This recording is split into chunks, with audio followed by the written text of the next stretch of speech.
of Adam, Eve, and the devilish snake in the Garden of Eden. This original sin, however, the genetic manipulation, repeatedly let the obsession for fighting and evil to surface from time immemorial, almost becoming evil itself. Yet, in fact, this entire matter is based upon the manipulation of single DNA gene that can be rectified, if only our geneticists were to finally discover it. This genetic manipulation, a characteristic for all living human beings on Earth by way of its inevitable, hereditary transmission, can be reversed, and therefore by doing so, man can finally escape his evil demeanor, which was imposed upon him by way of genetic manipulation. Although science has not yet sufficiently advanced in this field, scientists are nonetheless on the correct path. For this reason alone there is ample justification today for continued progress in genetic research and genetic manipulation, despite objections by those who lack understanding, and others who vehemently reject these concepts and preach idiotic, religious nonsense against things they can neither prevent nor impede. Terrestrial man merely has to reverse the former specific genetic manipulation that compels him to resort to bloodshed and murder, bloodthirstiness, hatred, greed, addiction and all other inhumanities. Still, genetic manipulation of the fighting capabilities in the creation-given creational law and directive sense must not be reversed, since the capability to fight is essential for man's continued existence and evolution. Consequently, the same event must not occur that previously occurred with the creator overlords, who robbed themselves of this fighting capability and lost all of their strength to fight through manipulation of their own genes. For this reason, they were no longer able to defend themselves against any aggressors who attacked them, and this, in turn, resulted in their monstrous concept of manipulating human beings so they would become fighting machines through genetic alterations, which, ultimately, precipitated new sets of problems. When the human beings who were genetically altered into fighting machines by the creator overlords are studied, evidence shows that they procreated, or rather bred specifically for this purpose, as they were perfectly normal, indeed, even highly evolved human beings. But they were rudimentarily altered physically through the manipulation of their genes. Prior physical traits reappeared and made these people, among other things, extremely resistant to environmental influences, and they displayed a certain barbarity. Throughout all of these genetic alterations, however, the proponents neglected to manipulate the genetic factor responsible for cognizance, memory, comprehension and compliance with the creational natural laws and directives, everything that is balanced and good. This omission was completely intentional, for research had shown that this particular omission would provide a form of security against the genetically manipulated people's complete degeneration.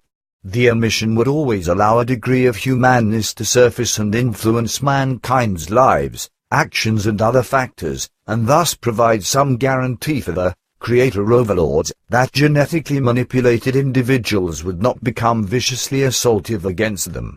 These specific desires were not fulfilled, though, except for the fact that the genetically altered individuals did not become totally dehumanized or completely, utterly degenerated. From the earliest times, therefore, the prevailing factor of stability or goodness, respectively, always penetrated the genetically altered people's consciousness.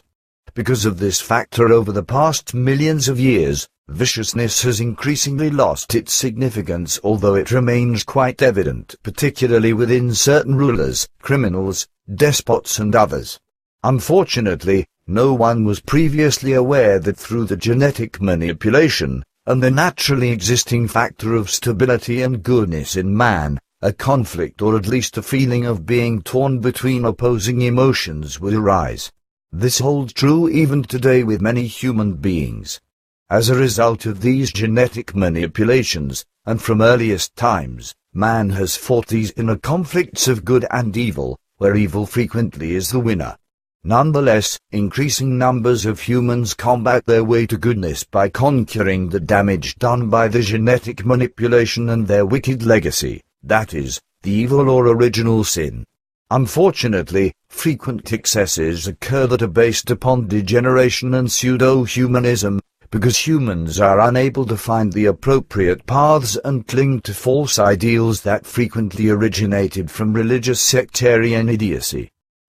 Few other details are needed to explain the number of diverse human skin tones on Earth. From our previous explanations, it should now be apparent that various human races and their skin colors originated throughout the most diverse planetary systems of our galaxy, the Milky Way. The regions of Sirius, however, played a specific role too, at least with respect to the actual Yo-Yo origin, before the old Lyrians came to Earth, where they later merged with terrestrial human beings. Numerous distant descendants from those early days inhabit this planet today. One more explanatory remark regarding the original genetic manipulators: in reality they were the benefactors of the genetically altered people, hence they were their creator overlords.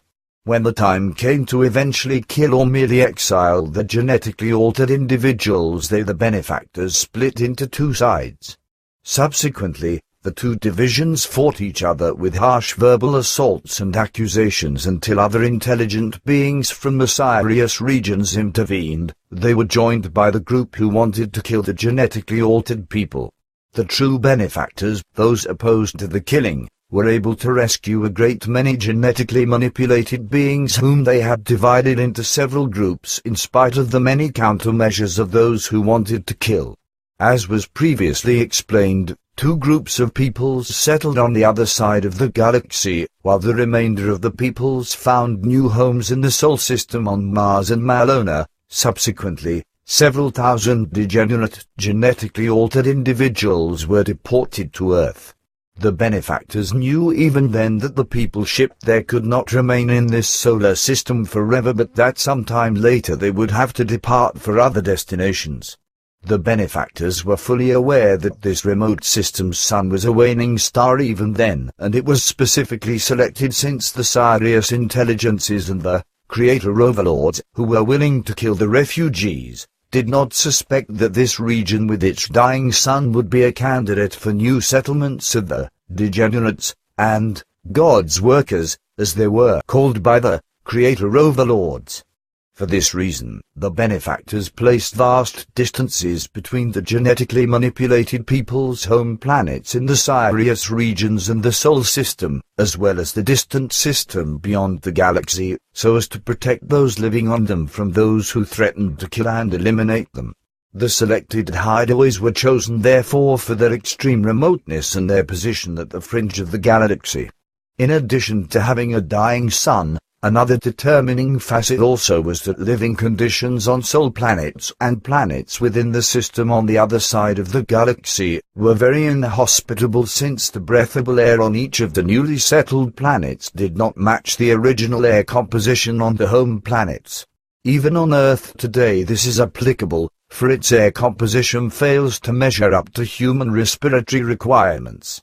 The dying sun, inadequate living conditions and poor air in the Sol system and beyond the galaxy were therefore reason enough for seeking hideouts here from the pursuers. The genetically altered human beings have struggled to survive ever since their arrival in the Sol system so remote from Sirius, its planets and intelligences. The newcomers propagated offspring and ceaselessly evolved as terrestrials. Soon they will have developed the capability to embark into the universe's vastness and to their yo-yo points of origin. These actions contradict the unjustifiable claims of terrestrial scientists who contend that man on Earth, in his current form, is the yo product of Earth, let alone Charles Darwin's stupid primitive false premise that man descended from apes. There do exist, however, some purely terrestrially created human beings on Earth, but they display their own evolutionary lineage, which is independent from the apes, while the apes descended from the original, respectively earliest, human beings. Yet, even these purely Earth-created individuals are saddled with the genetic legacy of the so-called original sin, if one can call it that. The same applies also to those many humans propagated in former times by old Lyrians and Pleiadians who then died on Earth. Every extraterrestrial, absolutely each and every one, who ever lived and died on Earth never again returned to his home world. Their spirit forms passed into the terrestrial realms of the beyond, and they have since incarnated into new human bodies. Because these individuals were born on Earth, they too sustained the damage of the previous genetic alterations by the creator overlords from Sirius. This entire situation transpired because the genetically manipulated and the purely terrestrial human beings energetically propagated offspring with each other, and as a result the degenerate legacy unrelentingly spread throughout planet Earth's entire humankind. The genetic manipulations do not imply that terrestrial man is a born-killing machine, but signify only that he is a combative life form capable of killing when required to do so, or when events trigger his loss of control or outbursts, etc. Such actions may also lead to degeneration, but, generally, they only occur when the two factors consciousness and psyche, hence the person's world of thoughts and feelings, are afflicted or briefly overburdened, whereupon they prompt the act committed in the heat of passion. Therefore, the evil brought about, or rather fostered, by the genetic manipulation, is not an intrinsic, compulsive inborn lust to murder. In truth, the genetic manipulation was only created as a controllable factor enabling man to subdue the evil implanted in him, and to make it slowly vanish as he walks along his natural, evolutionary path. This takes an incredibly long time, however, and the reversal of the gene manipulation is an absolutely suitable solution therefore. Clearly, there truly exist no born murderers, and this fact must be stated explicitly. Such malevolent predispositions, degenerations, or individual and mass actions result from either injuries of a psychic conceptual emotional nature, through some sort of disorder of the consciousness, or by explosive rages. In case of disorder of the psyche or consciousness, organic injuries of the brain can play an important part. All of this is the result only of the degeneration of the gene that was accordingly manipulated, whereby evil, the purely negative, forever forces itself into the foreground.